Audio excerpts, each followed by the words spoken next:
Hi, aviation operations students. This is the third and final of our finance series. Again, we will pick this up towards the end of the semester to develop financials for your business, which are always part of your business plan. But let's go ahead and launch into part 3, budgeting. This is the Goblin, which is meant to actually be carried up by the B-36 and then launched to fly. It's looking at interesting aircraft again. So again, a reminder that ethics matter. If you're not doing the right thing for your customer, there will be an issue as far as your marketing and word of mouth. You want to provide a fair price for a fair service, and you need to think about how you do this in your budget and still make money, because you do want to do that. So when we're doing budgeting, we set goals, limits.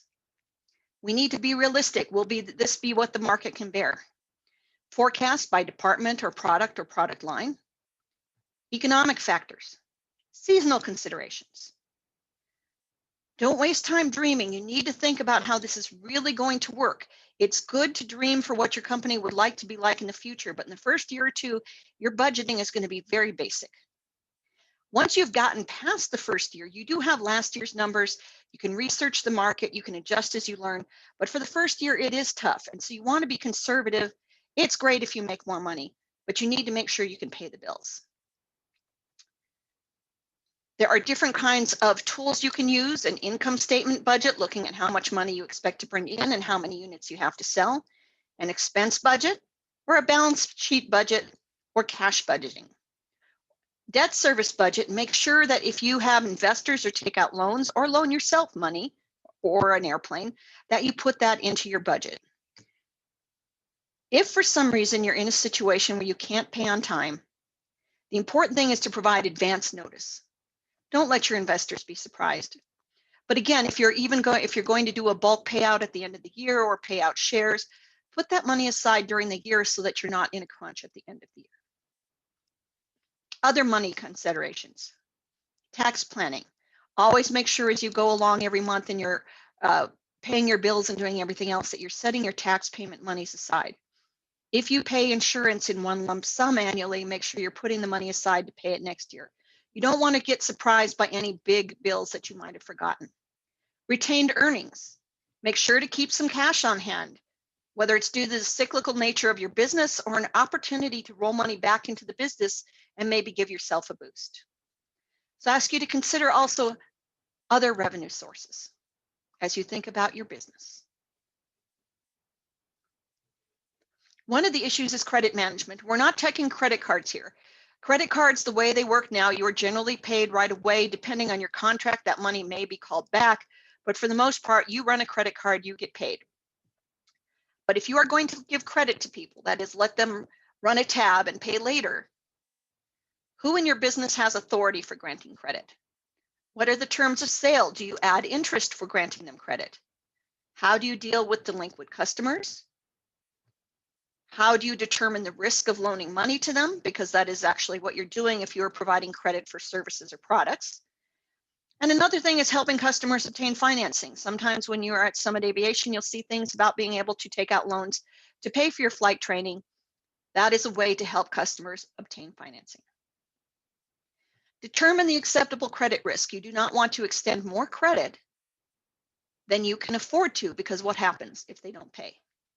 Set credit limits. Make sure your credit transactions are handled, that people are billed regularly, whether it's monthly or whatever you agree to, and maintain controls and efficiency. That is, you should have a system set up where they receive a regular bill, and then if they don't pay that bill, you know about it and have to decide how to pursue it. So terms of credit. How long is it? How much are they borrowing? What is the interest rate? Is it annual compounding, daily compounding? Are you going to provide cash discounts if people do block purchases of time or training? What is the interest over the time period? Make sure that you're always monitoring any credit or debt, and do a cost analysis of your credit program. If your credit program is causing you to lose money, then you may need to reconsider it. Collections. This is a part that's not as happy. You have to collect that money. So you make sure that you have invoices on transactions, regular statements on accounts, whether that's weekly, monthly, quarterly. Have a collection letter to say, hey, your bill's past due, we need you to pay it. Follow-up notes, telephone reminders, what are you going to do? Are you going to do personal visits, or are you going to bring Vinny with you? Or are you going to consider hiring a collection agency? They are going to charge for that, but at least you have a chance of recouping the money. Cash or credit cards. Remember, the cost of credit cards runs roughly 4 to 6% of each transaction.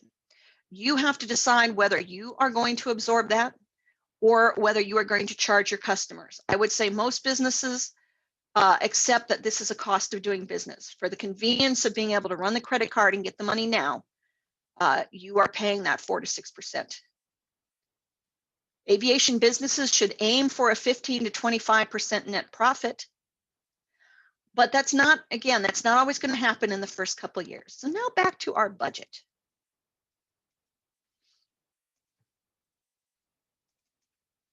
Again, I revised the numbers on this, and so you're always making sure that your loans, grants, and investments. For example, if you're going to have an airplane when you start up, where does that airplane come from? Are you leasing it? Are you loaning it to yourself? And are you going to put some money aside down here for regularly scheduled maintenance and things like that? Are you borrowing the money from somebody else? What are the terms of repayment? Make sure that those terms of repayment are down here. And make sure you're keeping your balance positive. Again, I start out in the negative, but I go positive. Now, in my really slow months, I slow down again. And so this would be a good time for me to think of potentially by September or October coming up with a second location so that I don't end up with that negative balance. So as you're doing your business planning, those are the kinds of things you want to plan. There must be a positive number here. This entire row in your draft budget needs to be positive because you need to pay your bills on time. It's okay if these are red as long as we see an improving trend. And I would say mine is not a good example of an improving trend. It improves here when I have my big months where I'm selling 30 of everything. But as that slows down, my profits also decrease.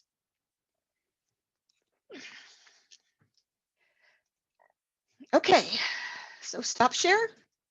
Back to our presentation.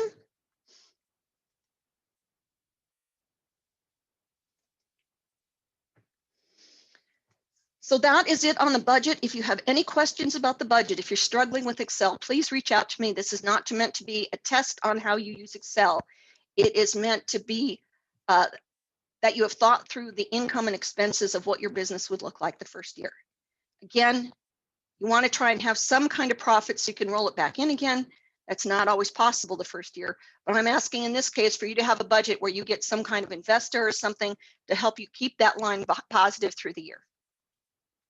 Now, the career interviews we've been doing, and there's one this week, so that will be the other video for day 2, have roughly followed the career presentation format. I provided them with the rubric, not expected them to hold to that because depending on who I'm speaking to, there's different information we're trying to learn.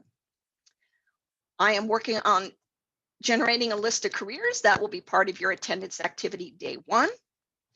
And everyone in the class will present on a different career. Because of that, we're going to post it in discussions, but we're going to post it in groups so the information is available to everyone. So if there's a career you're interested in, you can go look in another group and take a look at that. You can create a video through TechSmith, and there will be a practice one that you do.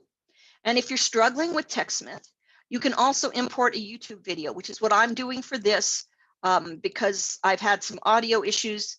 I am currently creating videos in Zoom, importing to YouTube, and then importing from YouTube to TechSmith. That's very easy. You just click on create, import a YouTube video, and you put in the link. Again, whoops, if TechSmith is not working on your computer, try rebooting, changing browsers, or try your phone. If it doesn't work, see if maybe a classmate can help you, and then send you the link to post. You will also be required in that week before the last week of class to view and respond to 5 presentations, at least one of which is outside your group. All presentations will be available to you. A list of questions for the review will be posted. Right now, everything's in draft format. As I said, expect a practice TechSmith video sometime in the next few weeks. So your presentation will be a 2 to 3 minute presentation on a selected career in aviation. I will post a list of assignments. Your presentation may not be longer than 3.5 minutes because I have to go through them all, and your classmates also have to go through at least 5 of them. So I will not be watching beyond 3.5 minutes. I've provided the grading rubric that may be revised slightly, but most likely it will stay the same. Be sure at the beginning, this is a presentation. If you were in class, you'd be doing this in front of the class. So be sure to introduce yourself and the career at the beginning of your presentation. In order to help students who are looking for different careers, when you post it in the group, it should be your last name and the career that you're presenting on. That allows students to look for careers they might be interested in learning more about. In the topics, your introduction, the career title and description. What do they do? What kind of activities, skills, ability, knowledge? Education and training. And we're looking at, whoops-a-daisy, at generally the primary route, and also as we've been exploring through this, that there's often more than one route to a career field. What does on-the-job training look like? Does it require a certificate or license, and who provides that license? It's usually the FAA, but not always or not only the FAA. And related jobs that are similar to this job. What is the work environment? I gave you 2 links to try and find average salaries, and it's often good to look at a beginning salary and maybe what they have after a few years. And are jobs in this career available locally? And no is okay, but you should cover that. And then we also look at the future. Is the field expected to grow or shrink, both short term in the next year or so, and long term as we go on? You get extra credit if you provide information on the potential impact of COVID on this career field in the next couple of years. And then we want to look at the negatives. What are 2 potential barriers to achieving this career? And would this career suit you, and why or why not? Grading will be based on these categories: excellent, good, or little understanding of the career that you're talking about and the particular topic. Again, the rubric is posted under week 8, as well as a draft of the career presentations that will be updated before it's finalized, probably about 3 weeks before the end of the semester. And that is the end of week 8. The only thing remaining is your budget and your the career video that has been posted. I hope you enjoy that. And I'm working on several interviews in the next week, and hopefully we'll make sure that we have uninterrupted career interviews as we move forward. Thank you to everyone, and have a great weekend. Bye.